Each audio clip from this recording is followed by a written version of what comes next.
I'm Ashley. I'm Anna. And welcome to The Bridge.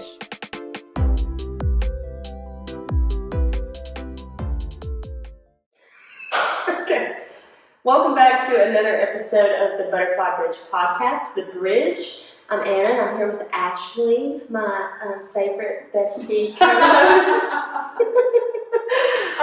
Today, we're actually just going to talk about some of the therapy services that Butterfly Bridge offers. A lot of people just know that we offer therapy. They don't know the specific things that we offer or how they're different from each other, or really how they're different from just any other general place that you would walk in and go to receive therapy services. So, Ashley, tell us about, I guess let's go through the list of the things that Butterfly Bridge offers to begin with. All the different in terms of therapy. Yes.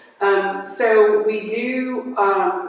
we offer a number of therapies depending on a couple of things we'll talk about today, but trauma-focused cognitive behavioral therapy, which we also call TFCBT, problematic sexual behavior cognitive behavioral therapy, PSB-CBT. We have staff members that are trained in EMDR, which is eye movement desensitization reprocessing. Yes, that one's not one that I offer. And then we also offer child-centered play therapy, and a couple of us are trained in that. There's some other modalities that we're seeking more training in that we find that our kiddos benefit from, and those are TheraPlay, which is an attachment-based work that we find some of our kiddos that have maybe been in foster care or other reasons why they might be needing some attachment work. And we also have a provider in solutions-focused therapy. And then we also do body safety, but that's a little body bit safety is much more like educational based.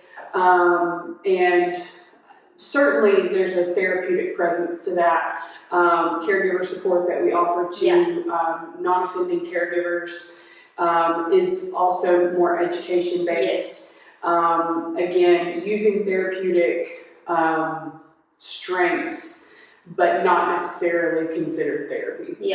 Mm-hmm.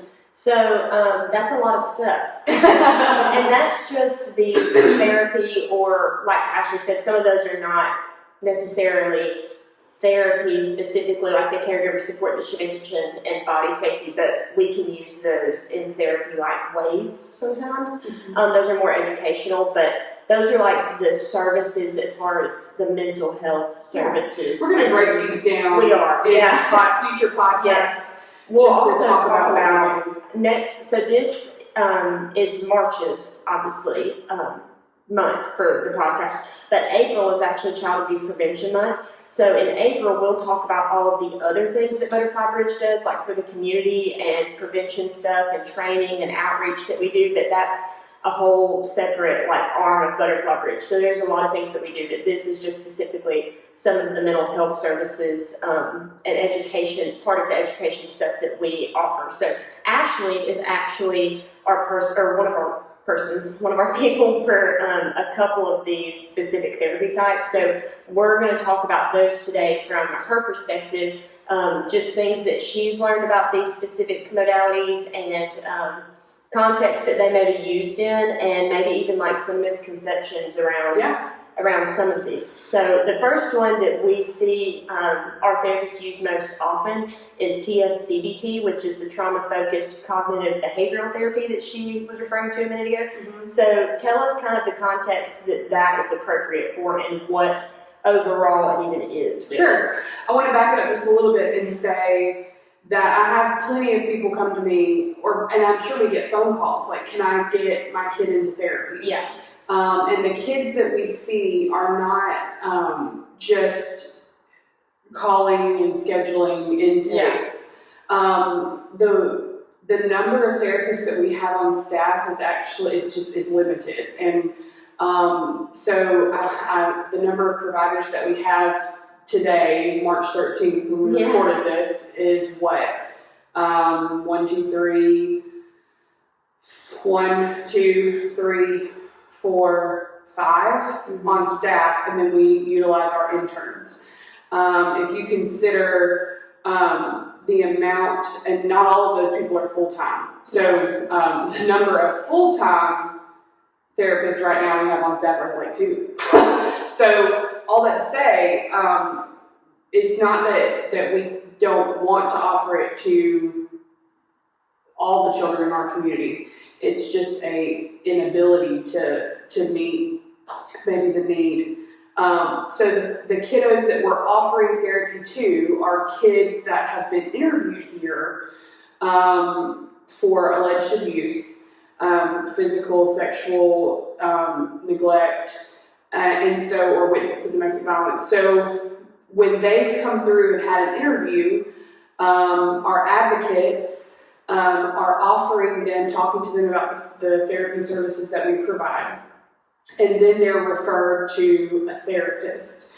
And we try to be cognizant of just their age, the needs that they're gonna have, because it might impact the kind of, like, which therapist is assigned to a kid. Our other offices may not have that luxury because they have one therapist on staff. So when we're trying to consider all those things, for instance, if we think a teenager could benefit from EMDR, I'm not the therapist for that because I've not been trained in EMDR. But we also consider, like, if we think we've got a 4-year-old who would benefit from child-centered play therapy, that's going to go to either me or Courtney. So we each have different trainings, different modalities that we would consider ourselves more, our scope that we have to consider ethically, as well as just what trainings we do have. So we are typically always going to consider trauma-focused cognitive behavioral therapy first. And the reason is because kiddos that have been through something like child abuse typically have trauma response that they're having to, that's what they're seeking treatment for. So we utilize we utilize assessments that are evidence-based and have been approved by our staff who have done trainings in offering assessments, and we assess for what their trauma response is. And that number, it really can indicate possible, probable PTSD. So, we hear PTSD is a response to war for veterans, but it's the same ways that a 4-year-old, their brain might respond to what they've experienced should it be a traumatic event. So we are always considering trauma-focused cognitive behavioral therapy first because it's the evidence-based therapy that will bring that trauma response number down. So TFCBT is something that every provider and intern in our CAC is at least trained in. They offer different levels of training, but the baseline training for TFCBT, it has been done by anybody that's providing therapy to a kiddo at Butterfly Bridge. So that's the first thing that we're going to consider. So I might meet with a family, do an intake with a parent or a teenager if they're already 14 or older and can do their own paperwork. And in that intake paperwork, we're just talking about needs that they see. But very quickly, if not at that first meeting, that second meeting, we are assessing for that trauma response number. So there's different levels of that. If it's a very low level, I might consider a different modality. If it's high, and it typically is with the kids that come here, I won't say typically is, but it very often is, then TFCBT is going to usually be the first modality that we're going to offer to a family. And we then talk about treatment goals and things that come from working with TFCBT. But it's it's common to hear CBT as a therapy, cognitive behavioral therapy. And it really it's talking kind of about like how you think is it's impacting how you act. So we have this cognitive triangle that we talk about. In PSB, it's a cognitive square. But in the cognitive triangle is talking about how our thoughts, so the thought that we have, impacts how we feel, and that feeling impacts how we behave. And so, for instance, if I've been attacked by an adult male, I might be intimidated to go to the grocery store because my thought is every adult male is going to hurt me. So I feel scared and I will go to Walmart. This is a common scenario for some of our teenagers. TFCBT does a really good job in their training to talk about how, for instance, a dog might bite you, and it might be a traumatic event that you're working through with TFCBT. It doesn't mean every dog is dangerous, and it can impact a kid's life to be afraid of every dog. I mean, going outside would be difficult, and going to a friend's house where there's a dog. So what we would do is working through the goals of TFCBT. There's what we call prac skills, and it's because the trauma-focused cognitive behavioral therapy modules they spell out the word practice. So the prac skills are psychoeducation, where we're offering them information about why their brain's operating the way it is, how TFCBT is going to help them work through hyperarousal and flashbacks and things that happen when the brain is trying to protect the kid. R is for relaxation, so we're teaching them how to relax their bodies, how to calm themselves down when they do get into a hyperarousal state, if they are having anxiety attacks or if they are having trouble calming down their bodies when they feel like they're in danger, because their brain, their amygdala is in overload, so it thinks things are dangerous that maybe they're not dangerous. And so we're doing progressive muscle relaxation, where we're teaching them to tense and relax and how to feel that in their body, but also deep breathing and meditation, things that can help them when they need that. The A in the prac skills is affect, and we talk about feelings and how to communicate how they feel about things, which already is a step in a good direction for them when people may not know how they're struggling with things. And then the C is cognitive coping. So the cognitive coping piece of it is where we're doing that thought stopping. Like, is this thought true? Is this thought helpful? So every dog is out to bite me. It's just not true, right? I mean, have you been around a dog that has not bitten you? Yes. So also, we just want to make sure that we're helping them work through those cognitive distortions, the thoughts that are not true and helpful, and putting in some coping skills to help them cope with those thoughts, thought stopping and changing the thought, so that again, on that triangle, we change the thought, which changes the feeling and changes the behavior. After we've mastered those things, and honestly, those things are not in association with the trauma. Like, we're talking about those just in everyday experiences. Then we kind of get into the event, and we are a part of what is considered exposure therapy, where we're exposing the brain to the details of what happened. To the point where smells and certain, the way the room looked, places that they're avoiding because of what they've experienced, people they're avoiding because of the experience, maybe even if they're safe people.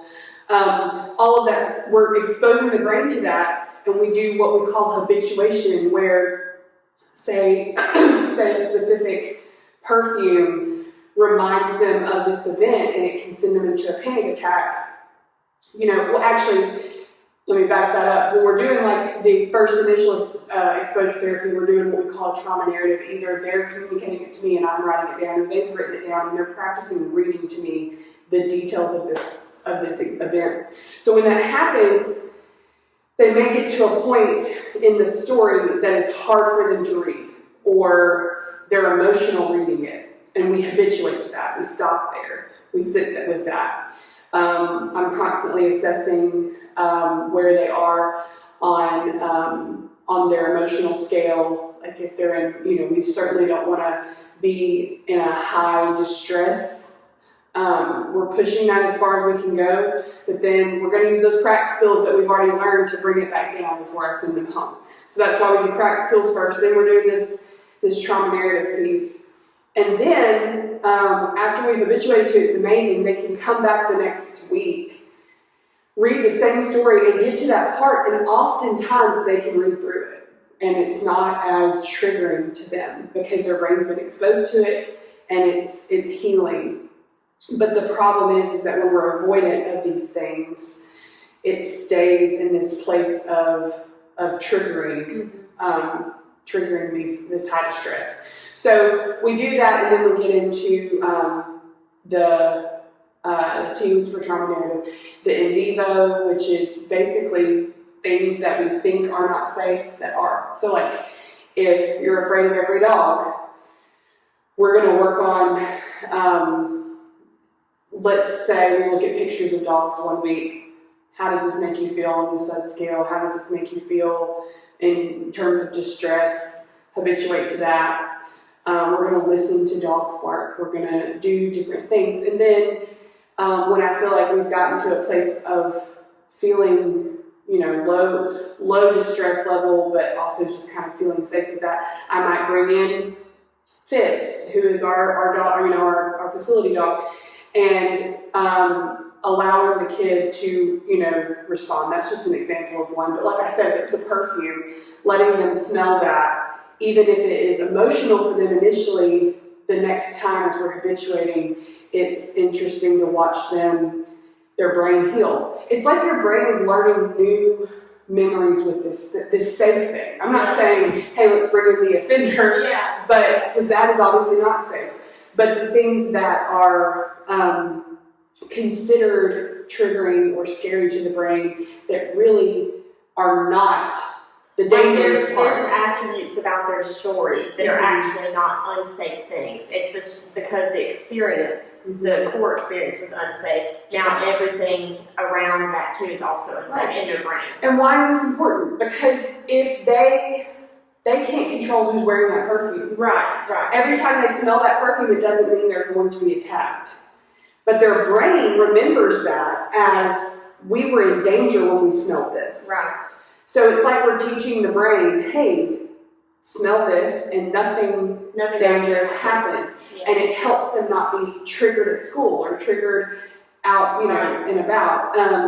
And so, again, can you imagine if you're afraid of every single dog for the rest of your life?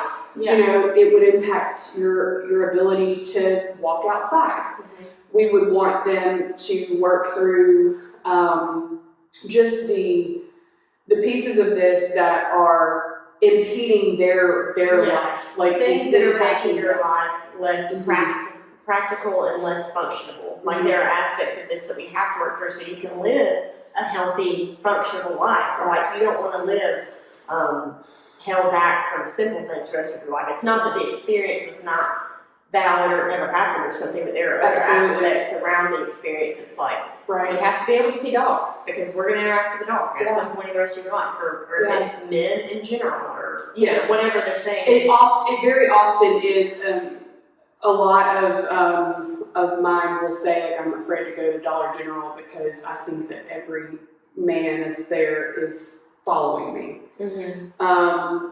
It's not, finishing the practice piece of this, I was in vivo C is conjoint sessions with caregivers. So we're teaching caregivers the same information that we're teaching these kiddos so they can help them at home, and they continue to have, also that trauma narrative is going to be read to somebody that's trusted, that was not a part of the trauma. But that last one, E, is enhancing future safety. So we are going to do some abuse prevention with these kids. Yeah. Kids that have been victimized are at a higher risk of being re-victimized. And so it's like there's a couple of different factors for that reasoning, but even so, we want them to be, like, I'm not saying that you're not aware of who's around you at the store, or that you're not, that it's fine, it just happened one time, it's never going to happen again. Yeah. I mean, I get that this continues, and this can be a pattern that kids unfortunately experience in terms of re-victimization. So we're going to do the work to do abuse prevention and education in how to keep themselves safe, what to do in these scenarios should something like this ever happen again, or kind of bring that body safety education. So we're going to do that piece as well. But I want you to be like, with my teenagers that are telling me, like, I can't go to the store because I think every man's going to come get me. We start talking about just the rationale of things. Where are you going to need to be most aware of your surroundings? A parking lot, walking to your car by yourself at night. We're going to talk. We don't want them to be, oh, I'm safe, I'm fine. But is it rational to think Every time you walk into the makeup aisle, yeah, that there's a man that's watching you? And so we talk about the rationale of those things and work through some of those things. We want them to be able to have jobs, yeah, and go to school and be able to be around friends and their friends' families who probably have grown men in them, things like that. But then also be aware of how to keep their body safe, what to do in situations where, and trying to figure out what helps them feel safe. yeah, Because all of those things matter. We talk about safe adult men that they do have in their lives. So it can't be true that every adult male is unsafe and wants to hurt you, because your dad has not done that, or whoever it is. You've got a big brother, whoever it is in their life. They typically have somebody in their life that they trust that falls into that category. But so that's trauma-focused cognitive behavioral therapy. We assess them at the beginning. Sometimes we assess them in the middle, but we definitely assess them again at the end to see that number come down. And it breaks it down by trauma response, basically, so we know what trauma responses are still giving them trouble.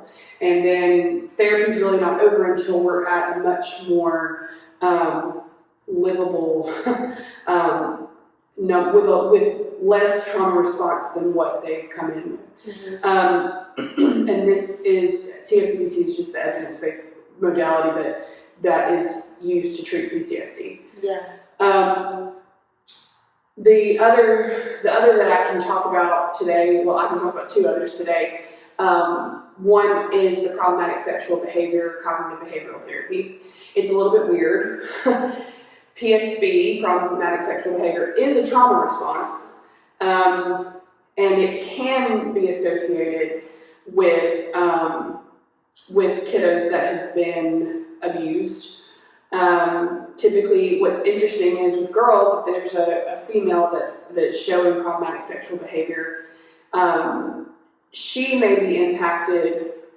She's the abuse that's typically impacting a female PSB client would be sexual abuse, but the boys are typically witnesses of domestic violence. So they're not. We used to have this assumption that if they're exhibiting problematic sexual behavior, then they must have been sexually abused, and that's not typically what the research shows.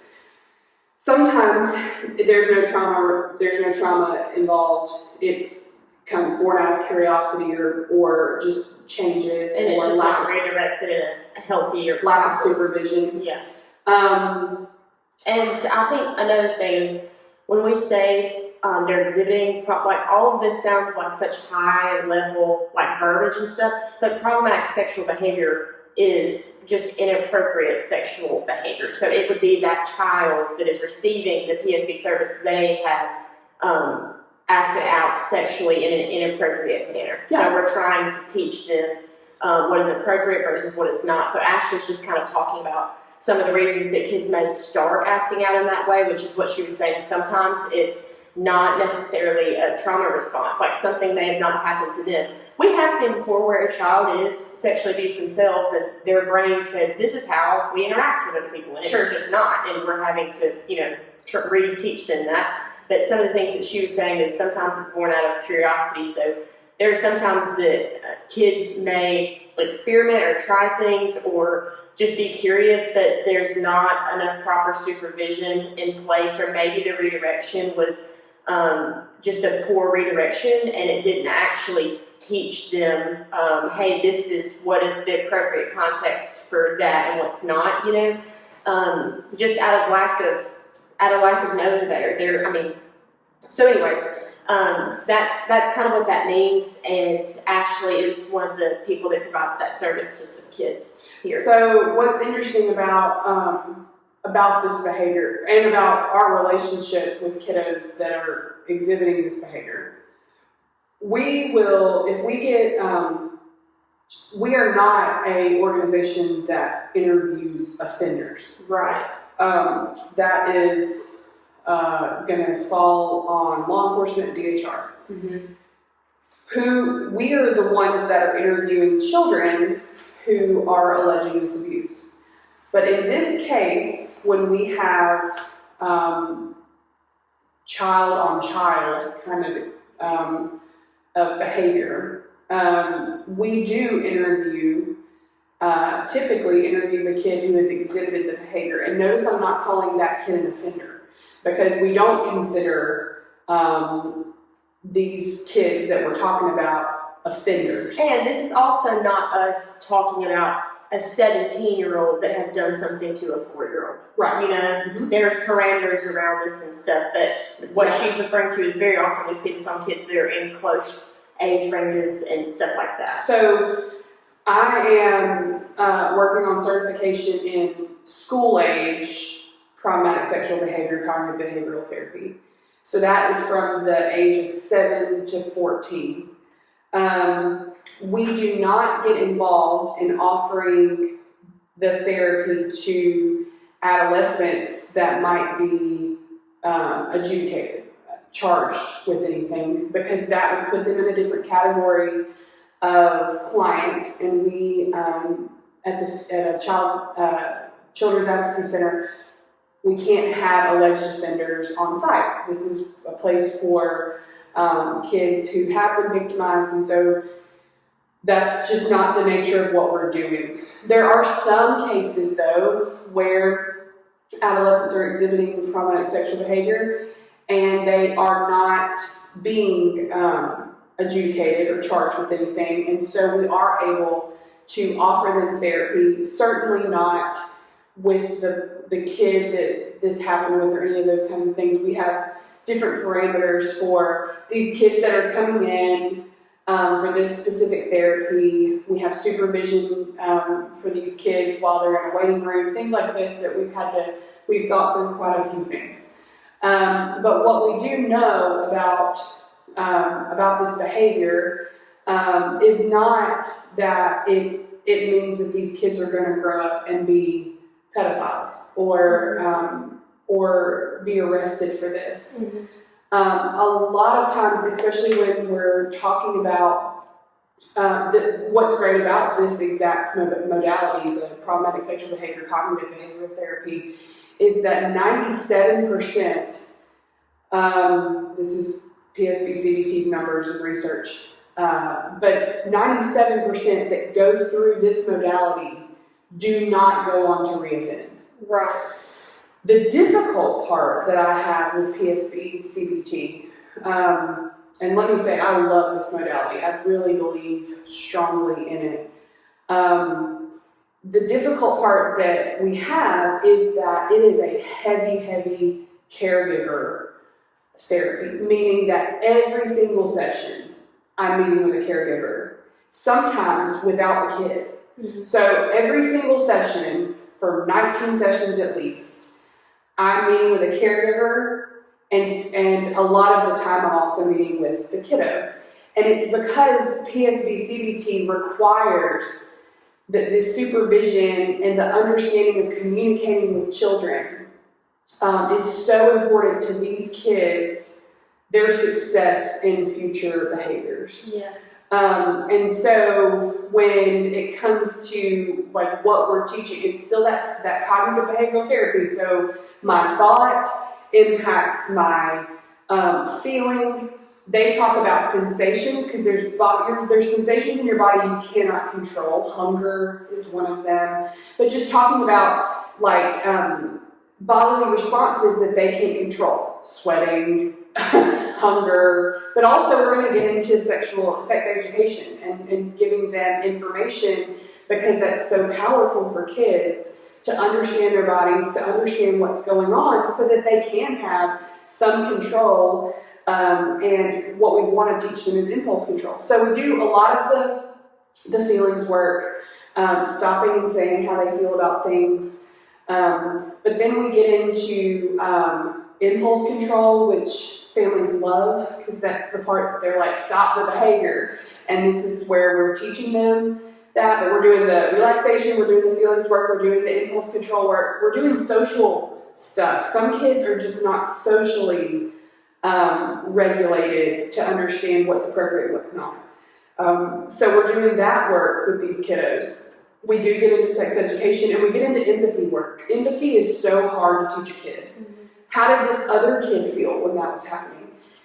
And let me be clear, when we're identifying problematic sexual behavior, it's not every time that a kid is touching another kid's private parts. Mm-hmm. There's some parameters around that where we're saying what is developmentally appropriate, right? If they're around the same age, mm-hmm. and there was no coercion, and it was able to be redirected and stopped. Yeah. We talk about this with 4-year-olds who you might, and this is the thing, when a parent walks in on problematic sexual behavior, or just walks in on sexual activity, like if there are 2 4-year-olds in a room touching each other's private parts, they're not scared, they're just, in this room, a parent still might overreact, right? Like it makes us uncomfortable, and we're like, oh my goodness, what's going on? And that response can often be just counterproductive in really helping the kid understand. What we would say is you separate the kids. You talk to one, you talk to the other. You explain to them what private parts are, that they're made for privacy, meaning just for you. But we talk about, every week that I'm working with somebody that's doing problematic sexual behavior therapy, they've got sexual behavior rules that we're going through, that they understand these sexual behavior rules. So it's not okay to touch someone else's private parts. It's not okay to look at someone else's private parts. It's not okay to show someone else your private parts.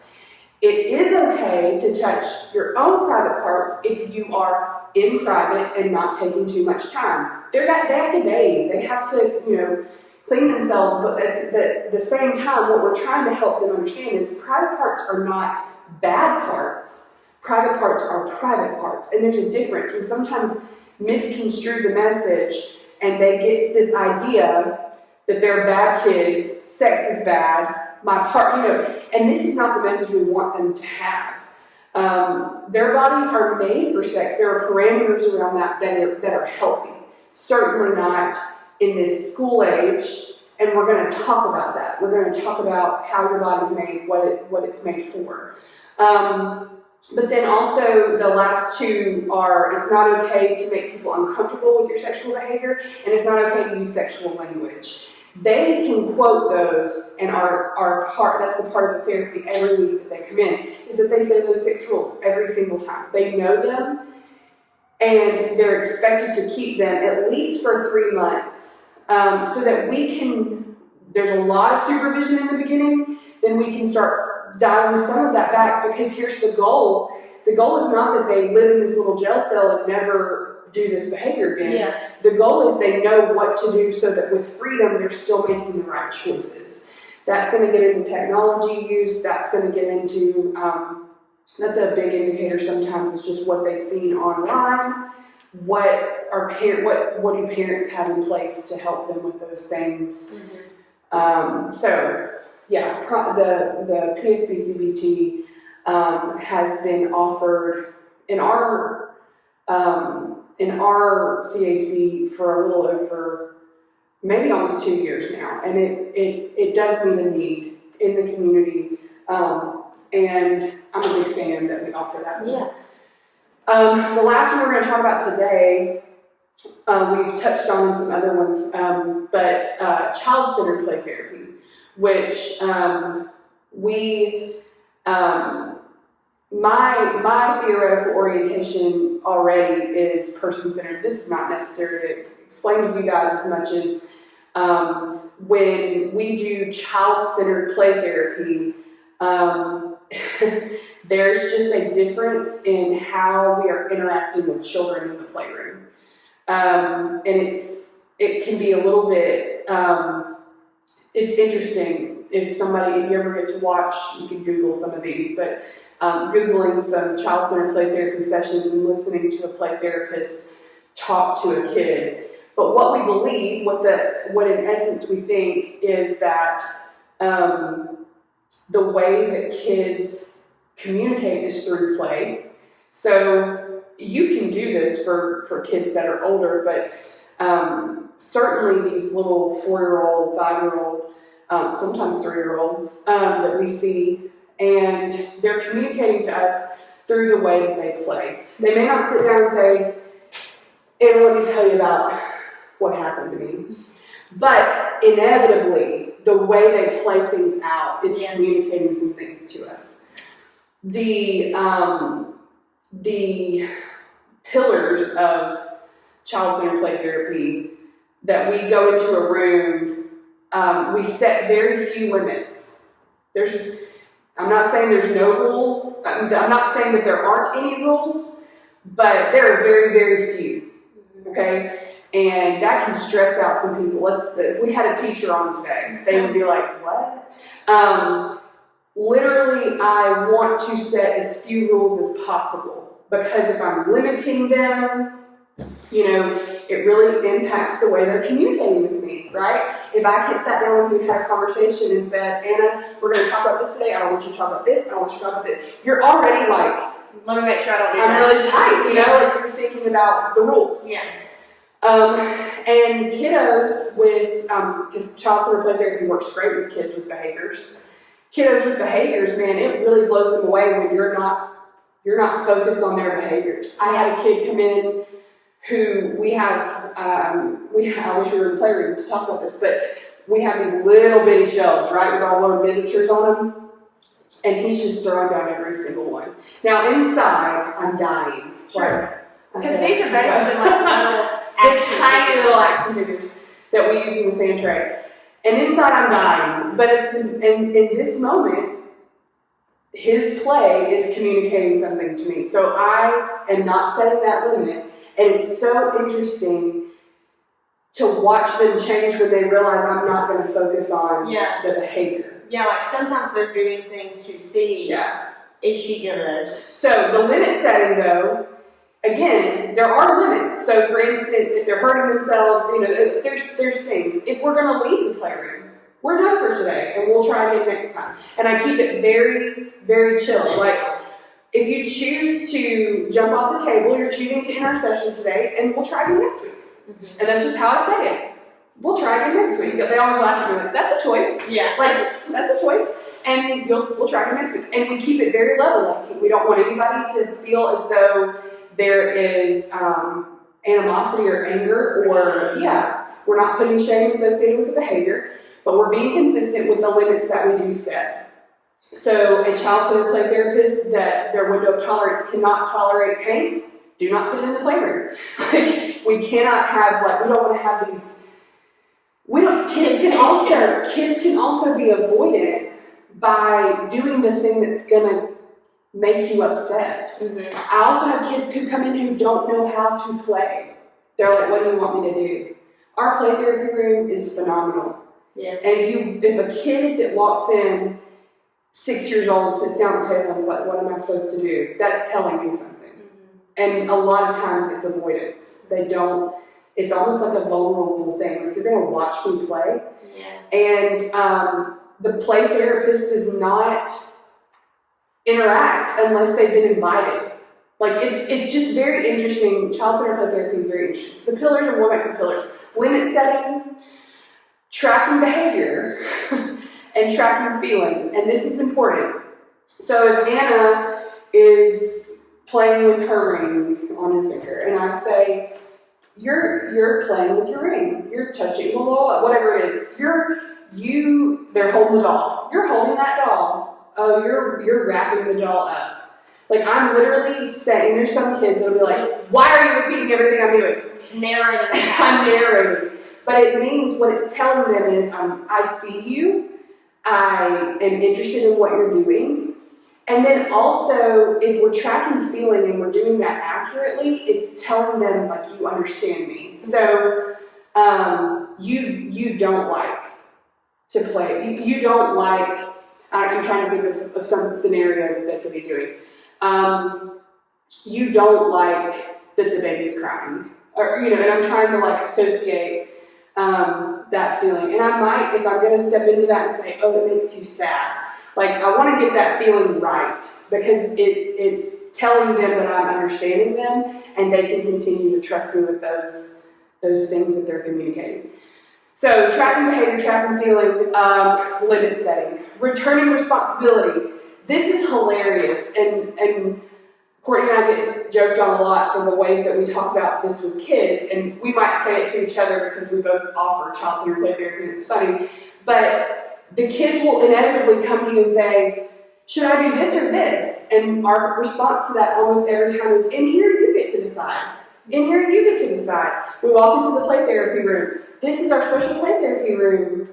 And in here you get, if there's anything you can't do, I'll let you know. Like, it's just hilarious. Like, in here you get to decide. So we're returning responsibility for them. Some of those kids hate that. They don't know what to do with that. Yeah. No, just tell me what to do. No, just for real, tell me which one you want. Yeah. And here you get to decide. And I'm returning responsibility for them. Again, the way that they play that out makes a difference. Limit setting, tracking feeling, tracking behavior, returning responsibility, and building self-esteem. So there's a lot of times where they're trying to do something and they think they can't do it. And I don't need to go in and fix that. That's hard for people. It's hard for parents, right? Oh, you didn't think you could do it, but you did. You stuck with it and you did it. And, like, whatever the thing is. And so just watching them, some kids, you'll watch them try something and then it's frustrating, so they walk away from it. Mm-hmm. It's like walking away, not doing that. That's really interesting because that really communicates something to us. And so, again, I'm not going to interact and require that they do that in child-centered play therapy. There's some other modalities where we're building self-esteem in a different way, and it might be a challenging thing that I'm bringing to the table. Like, let's do this again and see if we can do it again.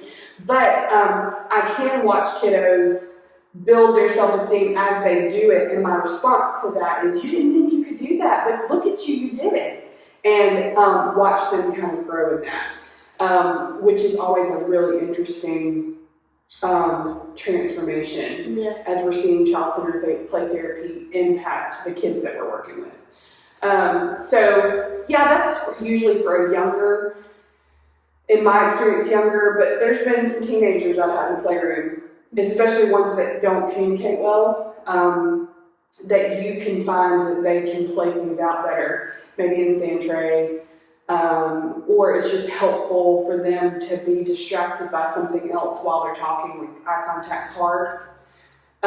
So all that to say, play therapy can be used in the other modalities. There's puppet work that we do in PSB-CBT, and there's certainly with TFCBT, we do the trauma-focused cognitive behavioral therapy. We've got lots of fun things that we can do with that. And bring in play in those ways. But child-centered is very different because it impacts, like, again, there's no limit setting. I'm not coming in with an assignment for them. They literally are leading me through the playroom. Yeah. And we get tickled about that because you could leave that playroom and it looks like a bomb went off. And we don't tell them to clean it up. Yeah. A lot of kids want to and they just do, but we don't tell them to clean it up because it would be like me saying, okay, now it's time to put all these things away that you just told me. Yeah. And really we're just saying like, we're going to sit with this. So it's a big mess sometimes in that room. So lots of cool things. At least 3 of those that I'm able to offer, and hopefully Yeah. that we'll have some people on that can talk about some of the other ones that we offer. But yeah, we're not just a one-trick pony that comes in and says every kid should be in this specific modality. We're certainly assessing for trauma just based on the kids that we have that we are seeing, because every kid that we've seen, it has been interviewed by a CAC. Yeah. Sometimes maybe as a sibling of that person if they weren't interviewed themselves. But all that to say, they're associated with some alleged abuse. So we're going to assess for that trauma first and consider TFCBT, which is the age range for TFCBT that the research shows progress with is 3 to 17. So we're working with that age group with TFCBT. And then, of course, with problematic sexual behavior, they're coming to us from a different. We still have interviewed them, but at the same time, and what I meant to say, the interview that we have with them is not based on what happened with this person that they exhibited the behavior. It's more of an exploratory interview, like, is it where did you learn the behavior? So that we were making sure that those kids have not experienced sexual abuse.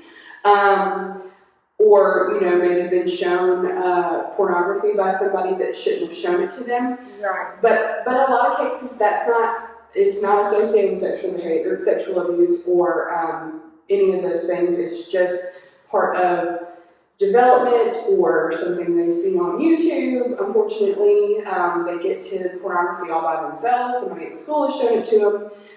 It doesn't, that part is important, especially in keeping kids safe. However, it's not the most important thing, I guess, when it comes to, we want to help them overcome this behavior so that it's not something that continues happening and other children are affected by it. So that one's been really great. And then child-centered play therapy, a lot of times we're using that, again, for those younger kiddos, or the ones that are just really going to struggle with communication. Yeah.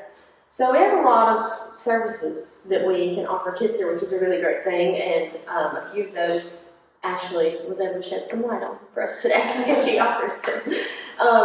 So we've got a lot of cool stuff planned over the next couple of months, but make sure that you tune into next month's podcast because we're going to talk about all the other things that Butterfly Bridge does, things that are actually potentially more relevant to you just as anybody in the general public that's watching.